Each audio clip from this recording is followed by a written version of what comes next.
காலையில் தினமும் கண் விழித்தால் நான் கைதொழும் தேவதை அம்மா. அன்பென்றாலே அம்மா என் தாய் போலாகிடுமா. ஓகே, ரூபன் வந்து பிறக்கிறப்ப ரூபன் வந்து சிசேரியன் தான். அவரு நல்லா ஆள் நல்லா இருந்தாங்க, நிறமாவே இருந்தாங்க. ரொம்ப என்ன சொல்ல, அவர் வளர வர சரியான சுட்டி தானோ, சரியான சுட்டி. துருன்னு இருப்பான், ஏதாவது ஏறிக்கிட்டு செஞ்சுக்கிட்டு அப்படிதான் இருப்பான். அன்பு பார்த்த பின்பு அதை விட வானம் பூமியாவும் சிறியது. பிறந்தவனை தான் வாழ்க்கைனா எப்படின்னு நான் கற்றுக்கிட்டேன். ஸோ அதுக்காங்கிட்டு வந்து அவர் பிறந்தவனை தான் சொந்த தொழிலெலாம் ஆரம்பித்து வாழ்க்கையில் நல்லா வந்தேன். இன்னும் சிறப்பாக கடவுளால் வந்துட்டு இருக்கேன். காலையில் தினமும் கண் விழித்தால் நான் கைதொழும் தேவதை அம்மா. அன்பென்றாலே அம்மா என் தாய் போலாகிடுமா. எனக்கு ரூபனா ரொம்ப பிடிக்கும். ரொம்ப கண்டிப்பான அம்மாவும் கூட. அவர் நல்லா நான் ஏசுவேன், பேசுவேன். அவர் செய்கிற ஒவ்வொரு தப்பையும் நான் கண்டிச்சுக்கிட்டே தான் இருப்பேன்.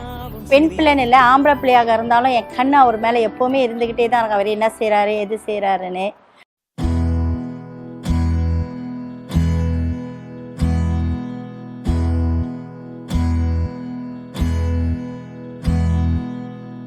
உனக்கென்ன வேணும் சொல்லு, உலகத்தை காட்டச் சொல்லு. புது இடம் புது மேகம் தேடி போவோமே. அவர் வளர்ந்து நம்ம வந்து பேபி ஷெட்டரில் விட்டு இருக்கும்போது சில அறிகுறிலாம் நம்மளுக்கு தெரிஞ்சிச்சு. அவருக்கு வந்து இந்த பேசும்போது அவருக்கு சரியாக விளங்கலை, அவர் பார்க்கறது இல்லை. ஸோ ஏறக்குறைய வந்து 6 வயசு 7 வயசில் தான் நம்ம இதை வந்து அவருக்கு வந்து கண்டுபிடிச்சோம், அந்த காது வந்து பிரச்சனையாக இருக்குன்னு. ஸோ அந்த டைமில் வந்து நான் பார்க்காத டாக்டரு எங்கெங்கேயோ கூட்டிகிட்டு போயிட்டேன். சரவாலேருந்து கூட வந்து செக் பண்ணிட்டு அப்புறம் தான் கடைசியாக கன்ஃபர்மேஷன் பண்ணாங்க அவருக்கு வந்து நர்வ் ப்ராப்ளம், அதாவது நரம்பு ப்ராப்ளம். ஒரு வெள்ளி கொலுசு போல இந்த பூமி சினுங்கும் கீழே, அணியாத வைரம் போல அந்த வானம் மினுங்கும் மேல. ஒரு வெள்ளி கொலுசு போல இந்த பூமி சினுங்கும் கீழே, அணியாத வைரம் போல அந்த வானம் மினுங்கும் மேல. ரொம்ப மனசு வலிச்சிச்சு. ஏன்னா எங்களுக்கு ஒரே பையன். ரொம்ப மனசு வலிச்சிச்சு. ஏன்னா அவர் கடக்க வேண்டிய காலங்கள் இன்னும் அதிகமா இருக்கு. நாங்க அவர் கூட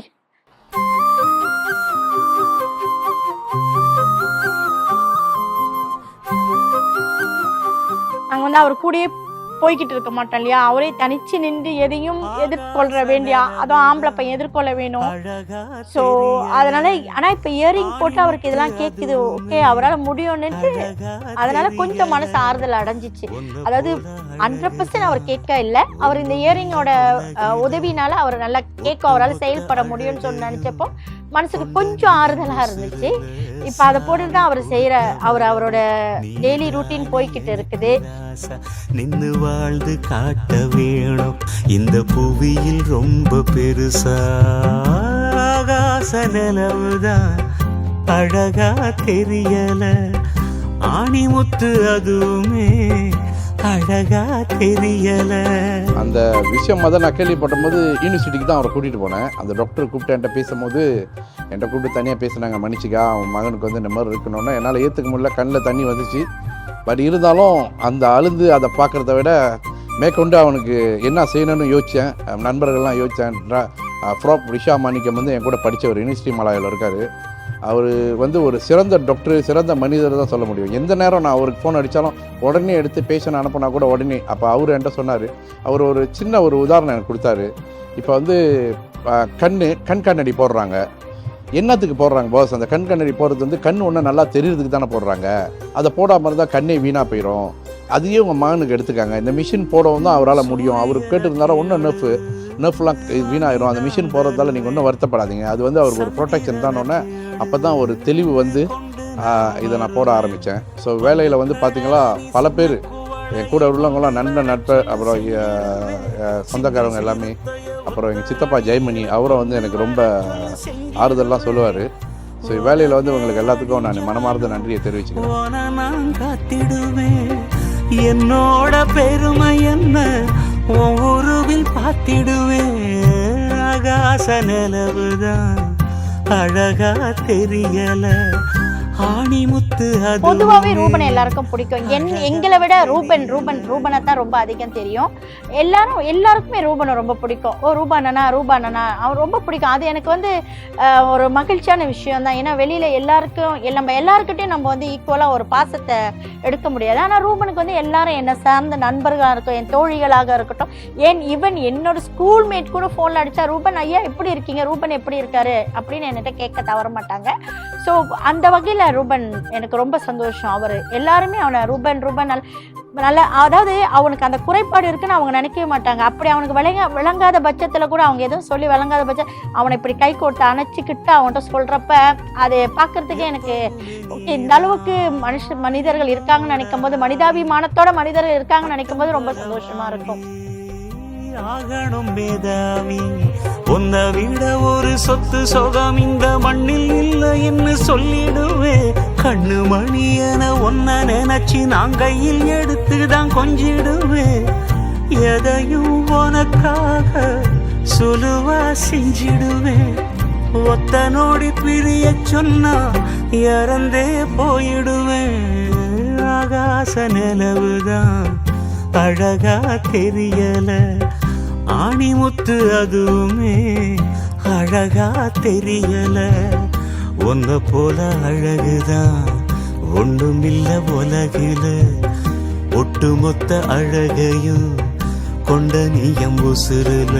சாமி கொடுத்த வரமே நீதானே எனக்கு ராசா, நின்னு வாழ்ந்து காட்ட வேணும் இந்த புவியில் ரொம்ப பெருசா.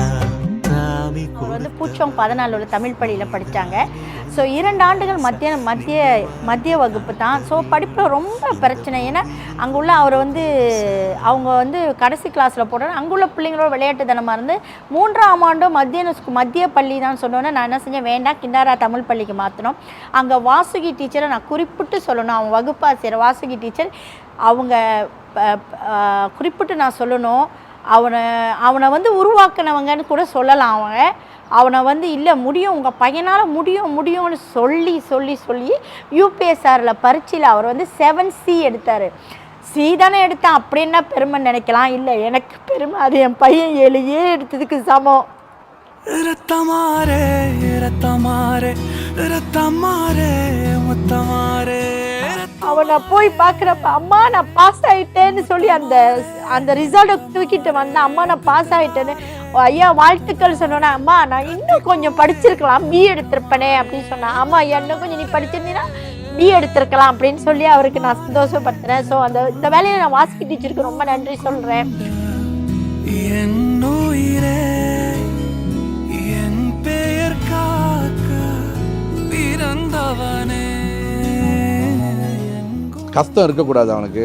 ஒரு அப்பாவாக இருந்து ஒரு பேரண்ட்ஸாக இருந்து அவனுக்கு என்ன செய்யணுமோ அத்தனையும் நான் கொடுத்து ஒரு அளவு கொண்டு வந்துட்டேன். இது வந்து கண்டிப்பாக மனைவியோட ஒத்துழைப்பால் கொண்டு வந்துட்டேன். ஸோ இதுக்கங்கிட்டு அவர் நல்லா வரணும், வந்துடுவார், சிறப்பாக வந்துக்கிட்டு இருக்காரு. என்னால் முடிஞ்ச மாசா இதுக்கு முடிஞ்சு அதுக்கண்டு அவர் என்ன படிக்க போகிறாரோ அதையும் கண்டிப்பாக நான் படிக்க வைப்பேன். நல்லவன் நீ புதல்வா புதல்வா புதல்வா புதல்வா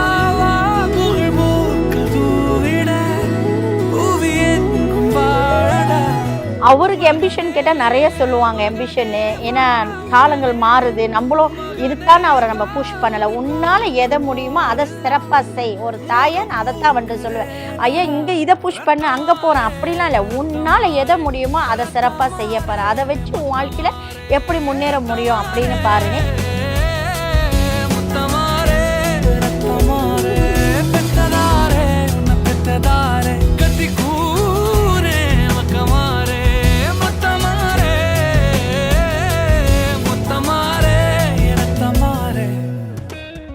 ருபன், உங்களுக்கு 21 வயசு ஆச்சு. நீங்கள் ஒன்றும் சின்ன பையன் இல்லை. ஸோ வளர்ந்து ஒரு அளவுக்கு நீங்கள் வந்துட்டீங்க. என்னோடய ஆசை என்னன்னா, வாழ்க்கையில் எந்த ஒரு நிலை கடந்து வந்த பாதையை நீங்கள் மறக்கக்கூடாது. அதே சமயம் பெற்றோர்கள் அம்மாவை நல்லா பார்த்துக்கணும், கூட உள்ளவங்களே நல்லா பார்த்துக்கணும். மரியாதைன்றது ரொம்ப முக்கியம். எந்த ஒரு சூழ்நிலையிலையும் உன்னோட எண்ணங்கள் சிதஞ்சு தடுமாறக்கூடாது. வாழ்க்கையில் ஒரு சிறந்தவனா நல்லவனா பெற்றோர்களுக்கு உன் கூட உள்ளவங்களுக்கும் ஒரு நல்ல பேராக வாங்கி கொடுத்து சிறந்து வழங்கணும்னு தான் என்னோடய ஆசை.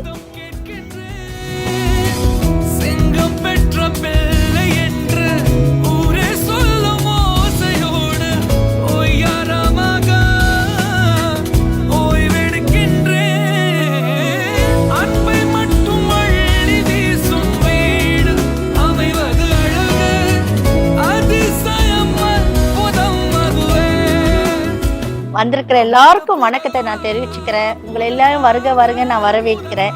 என் பிள்ளையோட பிறந்த நாளுக்கு நீங்கள் எல்லாரும் வந்தது எனக்கு ரொம்ப சந்தோஷம். இங்கே மட்டும் இல்லை, வெளி மாநிலத்துலேருந்து கூட வந்திருக்கேங்க. எல்லாம் ஃப்ரெண்ட்ஸுங்க, சொந்தக்காரங்க எல்லாம் வந்திருக்கீங்க. ரொம்ப நன்றி. ரூபன் வந்து எங்கள் வீட்டு பிள்ளை மட்டும் இல்லை, உங்கள் எல்லார் வீட்டு பிள்ளையும் தான். உங்களோட அருளும் ஆசையும் அவனுக்கு என்றைக்குமே இருக்கணும். அவன் நல்லா இருக்கணும். நீங்கள் ஆசீர்வாதம் பண்ணிட்டு அவனை போகணும். விருந்து ஏற்பாடு பண்ணியிருக்கோம், அதுலேயும் கலந்துக்கணும். ஆக மொத்தத்தில் இந்த பிறந்தநாள் விழாவுக்கு வந்து சிறப்பு செய்ததுக்கு நீங்கள் செய்த இந்த சிறப்புக்கு மிக்க நன்றி தெரிவிச்சுக்கிறேன்.